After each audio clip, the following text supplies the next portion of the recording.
Security అనేది పటిష్టంగా ఏర్పాటు చేయడం జరిగింది. మనకి బిఎస్ఎఫ్ కంపెనీ అండ్ అలాగే తమిళనాడు స్టేట్ ఆర్మ్డ్ పోలీస్ కూడా డిప్లాయ్ చేయడం జరిగింది. అదే కాకుండా కూడా అదనపు సిఏపిఎఫ్ బలగాలు అండ్ ఏపీఎస్పీ ప్లటూన్స్ కూడా మన జిల్లాకి కేటాయించడం జరిగింది. సో జిల్లా వ్యాప్తంగా కూడా పటిష్టమైన బందోబస్తు ఏర్పాటు చేయడం జరిగింది.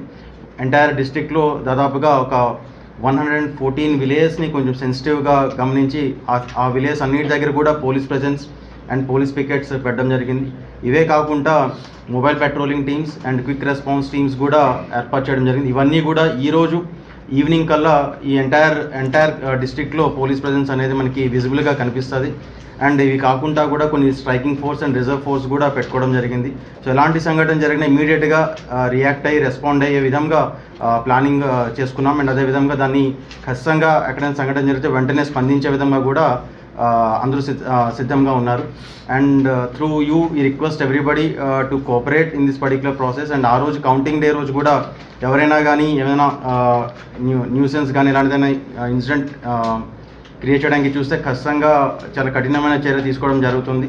సో దీనిపైన అందరిపైన కూడా ఎవరైతే ట్రబుల్ మాంగర్స్ ఉన్నారో వాళ్ళని కూడా ఐడెంటిఫై చేయడం జరిగింది. వీళ్ళందరిపైన కూడా నిఘా పెట్టుకోవడం జరిగింది.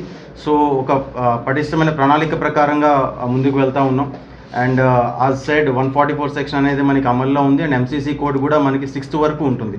సో కాబట్టి దాన్ని ఖచ్చితంగా అందరూ కూడా వైలేట్ చేయకుండా కోఆపరేట్ చేయాలని కోరుకుంటున్నాం.